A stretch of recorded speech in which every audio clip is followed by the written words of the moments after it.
Hey everybody, this is Sam and welcome back to Production Level 1. This is going to be Lesson 5 and today we're going to be going over preamps and gain staging. Let's jump on in. So the lesson overview, what is a preamp and what is gain staging?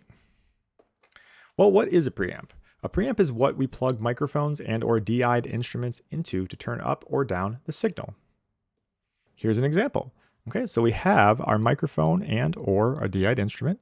We will plug it into the input here, and then we'll use this gain knob. This is the actual preamp, meaning as we turn it up, the signal will go up, or as we turn it down, the signal will go down, okay?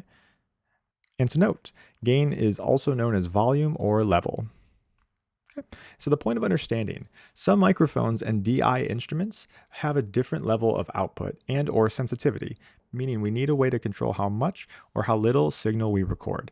This is controlled by a preamp. Note, this is also known as gain staging. Question answer, what is gain staging? Answer, the amount or level a signal has.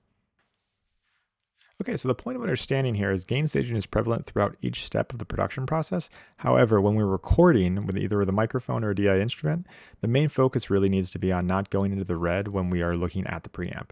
Another way to think about this is going into the red is referring to clipping or overdriving the source. Okay, so we can reference this in the level 1 lectures. Great job on this lesson. We'll see you on the next one.